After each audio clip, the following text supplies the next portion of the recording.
It just looks like Legion is yet again the most powerful, and if not at least one of the most powerful league mechanics in the league.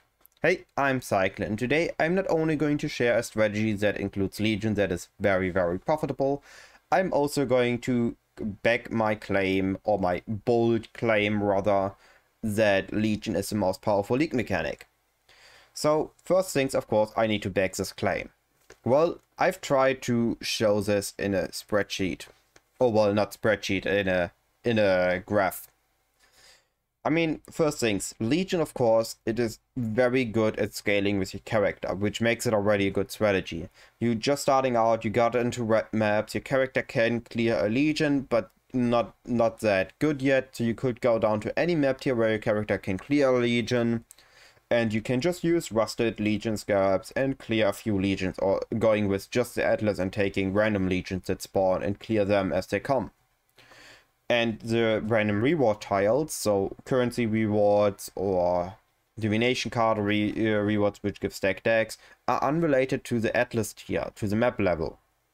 So you're just going to get random currency very nicely, and you're going to get map sustain, and you're going to get map sustain currency. It's just going to be really good, and it takes no investment at the beginning. And then once you are able to start investing it, once your character gets stronger, you can use all the passives. You can use polished scarabs, or maybe even gilded when your character is really strong. And then you get more warhordes, or you can add the generals to it, and it just scales with your investment and with your character power, which makes it already really fun to do, because it's not dead at any point. You're just starting out and it's doable, and as you get more powerful, the league mechanic gets a little bit harder, which of course, because you're getting more powerful, is not noticeable, and you have again a more rewarding strategy as you get stronger. And then you also overall, it's just a really fun league mechanic. I mean, for me, standing in the middle, popping the Legion, then just start firing, spinning around, getting the FPS dropped to 0, 1 or 2 for a moment, or using explosions to explode everything. It's just really satisfying to do. It's just really fun to play, especially if you have an Inspired Learning or a Headhunter, which, by the way, I was able to farm with running Legions for a weekend. Just crazy profit. Anyway, it's just really satisfying to play. So combining the scalability of it with crazy potential profit, with having a fun league mechanic, just makes it, in my opinion, the most powerful and the best league mechanic in the game. But anyway, I keep saying it's profitable, but how exactly is it profitable? Well, Legion drops emblems. Those emblems do sell not for that much at the moment. It used to be more expensive. They aren't that expensive anymore, but they're still fairly expensive. This means you can sell 4 sets for a divine. Oh, that is actually not that bad, because we pay for the whole strategy. I pay roughly 8 to 9 divines. And just with selling the sets on the previous runs, I've run 180 maps over the weekend, I was able to get all the cost of the materials, or the sextants, or the scarabs. I was able to get back in just with selling 5-way sets. This means there is already everything else we get. It doesn't matter if it's small or if it's big, it's profit. So all the currency you get, all the lucky drops you get, you don't need any of those, because these emblems are going to sustain. And that is already, the Legion emblems are sustaining the Harbinger and the whatever else you spend on the map. For example, in my case, I'm using rusted sulfide scarabs. But anyway, it's just super easy to get the stain, and everything else already is in profit. And of that, there is a lot of. You have things like incubators.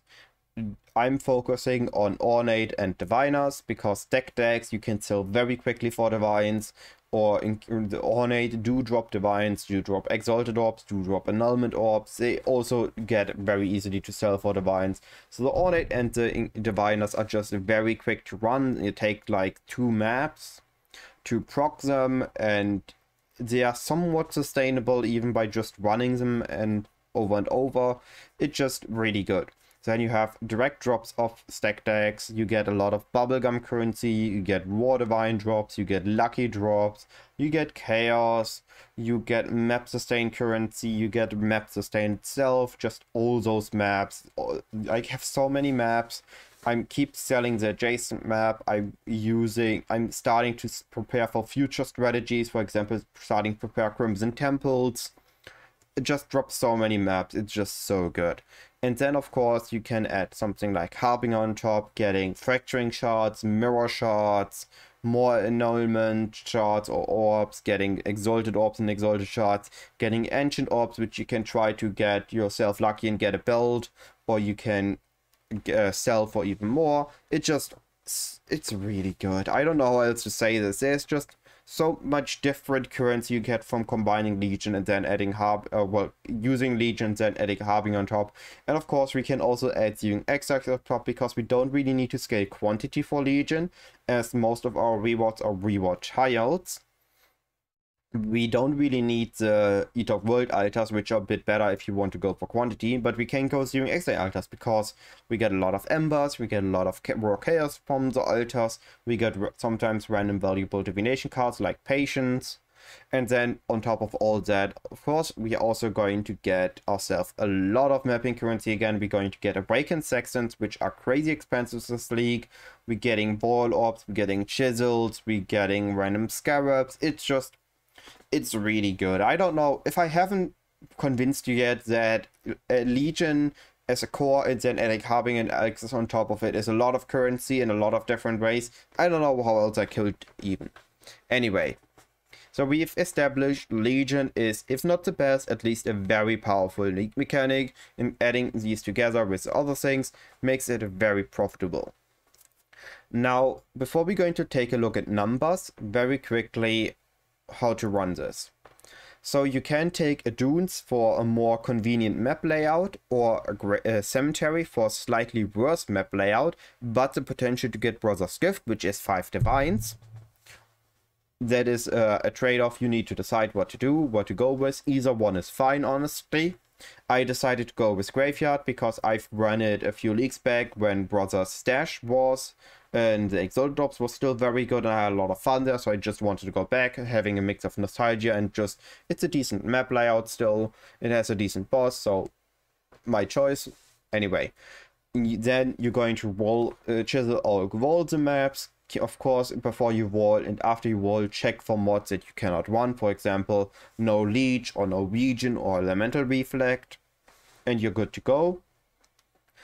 And then you take this Atlas, which is basically just all the Legion nodes, all the Harbinger nodes, blocking everything in League Mechanics except Legion, Delirium Mirrors, and Smuggler Stashes. And then you take the Exarch stuff, so a bit more detailed, of course. We're taking map sustain, all 4 nodes. We're going to use the maps we have and then either set up for the next strategy we want to run, or sell the overflow, or sell the adjacent map using singular focus. Keep in mind that if you use singular focus, use one favorite slot for an adjacent map and everything else for the map you want to run or the map you want to run next. Then we're going to block, like I already said, everything except Legion, Delirium Mirror, and Smuggler Stash, because Smuggler Stash just pick up Deception, Rogue Markers, and Blueprints. Delirium Mirrors, you just run the map, and if it runs out, it runs out. Get some Simulacrum Splinters, get some Delirium Orbs, always good to get, and also you have a chance for the Cluster Jewels. And then it's just Legion chance. If you take all the Legion chance on the tree, you're looking at getting a very, very likely third Legion on top of the 2 guaranteed Legions. Then we take the Chain of Command and Profane Battle to have an easier time clearing the Legion. We're taking Emblematic to get the emblem drops. Then we take still the bottom path for the Legion chance. We take more Legion chance here. On these nodes, I recommend only taking Templar and Marrakech, and also I recommend hiding all other splinters. Don't pick up Karui splinters, don't pick up Eternal Empire splinters, don't pick up Wall splinters. They are very cheap. If you have an imbalance in your sets, you can buy those up and then sell them in bulk for a better profit. And if you take Marrakesh and Templar together, it used to be that Templar was just overwhelming Marrakesh, but at the moment it's balanced out. So you're going to see an average, about average, equal amount of both. And then depending on your luck with the emblem drums, you're going to have a bit more of the one or the other. And then we take war supplies as well as pillage treasures and logistics support to get more rewards overall from the Legion. As for these 3 nodes, face off and the general chance nodes, we don't need it. Either you are going to be in a state where you aren't that powerful yet and you want to use polished scarabs and ignore these generals, or you're in a state where you want to use gilded Legion scarab and you can one-shot or kill the generals in about 3 seconds. Either way, those nodes aren't needed. Then we want all the Harbinger nodes. We want the Omnious Arrival, we want the Unspeakable Offense and the First Wave to get a chance for big Harbingers, getting them to spawn stuff quicker, as well as chance to get the Orb upgraded and guaranteeing additional Harbinger. And also we want all the Travel nodes to have chance for additional Harbinger, as well as using those 40 and the 60% node to have a chance, a guaranteed, guaranteed chance, or 100%, to get an additional shard, because from previous league we do know that if we run Harbinger and wanting those fracturing shards, which are very expensive, we need as many shards dropped per map as possible. So that's why we use the Harbinger Sextant, that's why we use the additional the traveling nodes here to get the additional shard. Then we can use the Eldritch Gateway to get the Exarch nodes, Word of the Exarch, Wars of the Cosmos and Light Dawn to get as many altars as possible. Of course, all the pack size from them as well, again, to get all the altars possible.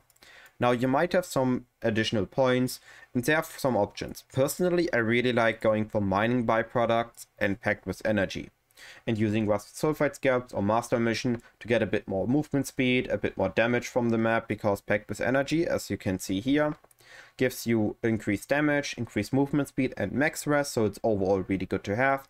And the cost can be balanced out by using mining byproducts, giving you Azurite, which you can then use to get resonators that you can sell, and then you're good to go. And of course you can also take other things. You could take shrines, you could take baptisms by fire, or you could go for Iron Harp.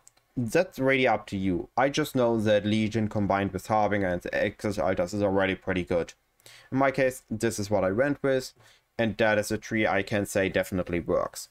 So finally, let's take a look at some numbers.